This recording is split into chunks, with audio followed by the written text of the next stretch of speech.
Mr. Howie Roseman. This video, the first half of this video is for you, man. Out of these 4 wide receivers, you cannot let them slip out your hands. You have to get one of these dudes. Target, seek, and destroy, man.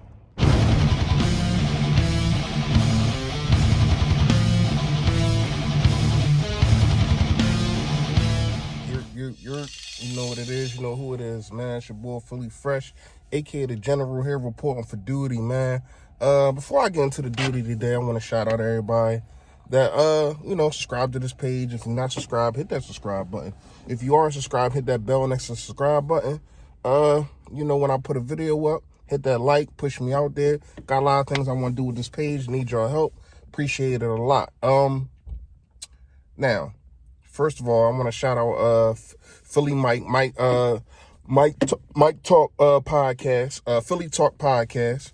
Go sub him up. Sub up my man Gate City, man, my man Steven Hyder. Break down the game like no other.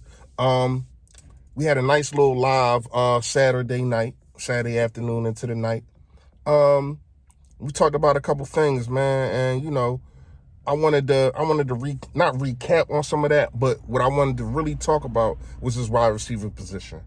This free agency wide receiver position. And I want to know from y'all, I'm going to give the number 4 wide receiver free agencies, and I'm going to give it in a list from 4 all the way to 1 who I want the most, from least to most. And I want y'all to do the same. Comment below. Let me know, these 4 names that I'm going to put up, man, because I'm going to tell you like this.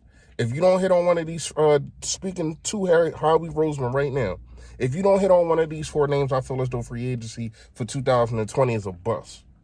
Point blank, period. You have to hit on one of these names, man. You can't let one of these dudes go out there and not be there, and all these dudes is not there when you're trying to hurry up and scramble and wait to see who drops. No. If you go and get a dude, go get him. I move out this dude way. My fourth wide receiver that I would get in a 2020 free agency is Amari Cooper. Now, I know people are like, dang, we just put a video up saying we should get him. Yeah, but I don't like him over these other 3 guys. I don't like him over these other 3 guys. And a heart just don't be there most of the time. You got to have heart to play for this city. You got to have heart to play for this team. See what I'm saying? So a lot of that is goes in the account of, who I want and why I want him. Let's go over his stats, though. He played in 2015, 72 receptions, 1,000 yards, 6 touchdowns. He played for Oakland. He played for Oakland in 2016, 83 receptions, 1,100 yards, 5 touchdowns. 2017, 48 receptions, 680 yards, 7 touchdowns. Now, 2018, he played for Oakland and he played for Dallas. So I'm gonna combine the 2.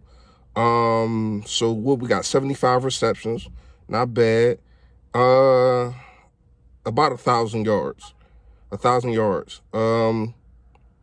And 7 touchdowns. Last year, he had 8 touchdowns, 79 receptions, and 1,200 yards.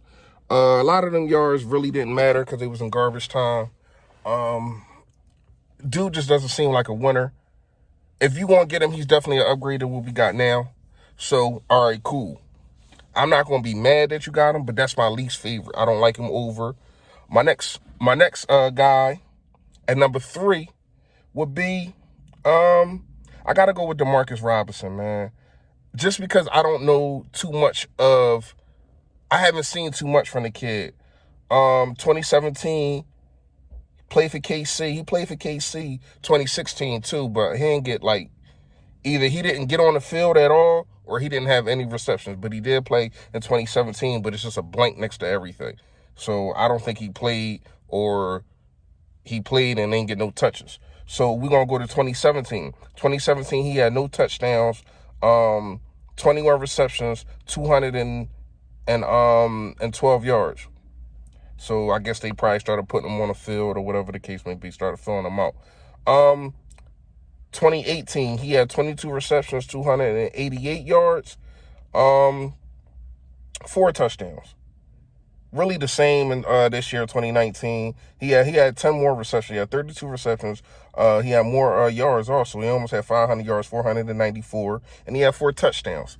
The speed, I like the speed, but I haven't seen too much of him. If you try to pull up a video of him on YouTube, John's like a minute and a half of his highlights. So I don't know what we getting with him. So I gotta put him at number 3. My number 2 is Perriman. Rashad Perriman. I gotta put him at number 2. Y'all already know who my number 1 is. Breshad Perriman, sorry. Played for Baltimore. It was okay. 2016 had 33 receptions, 500 yards, 3 touchdowns. 2017, he only had 10 receptions, 77 yards. I don't know if he got hurt or he might have got traded. I think he might have got traded to Cleveland at that time. So in 2018, when he played for Cleveland, he got 16 receptions, 340 yards, 2 touchdowns. In 2019, he had 36 receptions, 645 yards, and 6 touchdowns. Now, I know his numbers didn't pop out, but like my man Philly Mike said, his last couple games, he started coming into his own. He started to be a problem on the field, a matchup problem, and he was getting open, and Jameis Winston was giving him the ball. He was giving him the ball and the defense the ball. We ain't going to get into that. So, I really do like Perriman. I like him as my second dude. If I can't get, you already know, if I can't get Robbie Anderson, man, I really like this kid, man. And the main reason why I like him is because of the people that was throwing to him. Let's get into his stats real fast. Can we do that?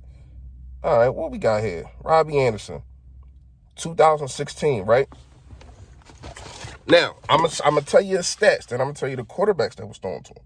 In 2016, he had 42 receptions, 587 yards, only 2 touchdowns, right? Guess who was throwing to him then? Ryan Fitzpatrick. Okay, veteran, but it might have been one of them years where he just wasn't Ryan Fitzmagic. So who knows? 2017. He had 63 receptions, almost 1,000 yards, 941, 7 touchdowns. You know who was throwing on the ball? Bryce Petty. Bryce Petty was throwing on the ball then, right? So you got 2018. He had 50 receptions, 752 yards, 6 touchdowns. Sam Darnold was throwing on the ball then. Okay, this year, he had 52 receptions, 779 yards, and 5 touchdowns. You know who's throwing on the ball then? Sam Darnold, a dude named Nick Folk, and some other dude, the other backup. So come on, man. It's really no debate. To me, I feel as though with him getting the ball thrown to him by Carson Wentz, it'd be way better numbers for him. And we all know it ain't always about the numbers; it's about the fit of the team. Yeah, all right, cool. But I do feel as though he fit with the team. And I feel as though he's not going to have the highest price tag out of all them dudes. That's another reason why I put Amari Cooper at number 4, because Amari Cooper is going to want to get paid like Antonio Brown, Julio Jones, all them kind of guys. He wants to get paid, and that's probably one of the reasons why Dallas won't get him. But like I said, if you are Howie Roseman and you are the Philadelphia Eagles organization, you have to find a way to get one of these 4. I'm happy with one of these 4. Even though I ranked how I ranked them, I'm not mad if you get one of them 4. See what I'm saying? But you got to make sure that you get them, because if you don't, I feel the free agency is a bust unless you trade. Now, if you trade for somebody like a Diggs or if you trade for another receiver, I'm cool with that too. hasn't started happening now. I mean, free agency hasn't started happening, but when it does, you have to make sure that you pinpoint the guy that you want, and you are relentless if you are the Philadelphia. Now let's get into these Sixers, man. Ben Simmons, who knows how long he'll be out. I think we got a problem on our hand if he's going to be out more than 2 weeks. We're going to have a problem on our hand. Dudes are going to have to step up. It's time to start calling out dudes. Embiid, just shut up. Just be quiet, play ball. You keep digging yourself you keep putting yourself in the deeper holes, man. You're digging graves with your tongue. Shut up. You running around here one game after you play the Nets saying you're the best player. All right, cool. But then you back it up going against the MVP, the reigning MVP, and you play like crap, and then you get some bad excuses. Oh, my attitude wasn't it. These are the games that you're supposed to get up for. If you feel as though you're the best player in the league, these are the kind of games that you need to get up for. These kind of games. The best against the best. But it seems like you're the best and you're the dominant against the lower tier type of teams. The Atlantas, who we play tonight, who be giving us smoke. It just seems like when it's time to play a big game or a big good big man, you fold. Because I'm not gonna say that you don't play good with good teams. But when that good team has a good big, it seems like you just, I don't know, like you shrink.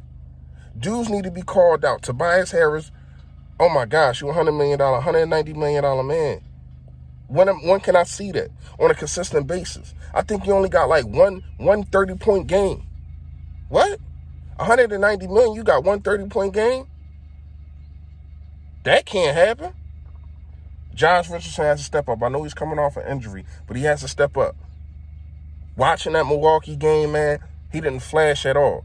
Al Horford, what the hell happened to you? This dude is a shell of himself. I don't know if he just hit a wall or what's going on, if Brett Brown is not doing something right, but it just seemed like he just got old overnight, man. Things have to start changing if we want to. I don't even want to think about the third seed anymore. If we're trying to get that fourth seed, at least get one series where we got home court advantage. These dudes got to step up, man. I'm not looking at dudes like Burks and dudes like Robinson III to step up. I'm looking at the dudes that have been on this team since day one. Since day one, I'm looking at dudes like Richardson. I'm looking at dudes like Horford. I'm looking at dudes like Tobias Harris. You got dudes benches like Milwaukee bench. When they come off the bench, they dudes make an impact. The Lopez's and the Culverts and all them kind, they make consistent impacts on the game. When our dudes come off the bench, man, I mean Trey Burke can make impact, yeah. But your first dude that come off the bench, Horford, he doesn't make a dent in the game. That's a problem. That's a problem, man. Neto, I understand Ben Simmons is going to be out. You got to find a way to probably get Darren Collison, man. Make him come up. Make him get off the couch and make him play. I don't want to see Neto. I'd rather Josh Richardson play the point. But you have to find a way to make sure Neto stays on the bench. I don't even know why he's still here, but he is. But I don't want to see him no more. Brett Brown. You did good with not really benching Al Horford, but bringing him off the bench. I'm feeling that move. But at the same time, man, it just seemed like these dudes ain't playing for you. Either they want you gone or whatever the case may be, and you're going to be gone before any of them players do that they paying these $100 million contracts to. Got $400 million contracts, man, and I'm not seeing $100 million. I'm not seeing $100 million man perform out there, except for Ben. Even though Ben doesn't shoot jump shots, he has been the most consistent on the team. And now we lose him for however long. Hopefully it's not long. The Sixers are starting to piss me off, man. And I love them. But at the same time, man, it's getting into a love and hate thing. It's time for them to tighten up, man. Let me know what y'all think in the comments, man. Y'all know what it is. Stay Philly. Stay fresh, y'all.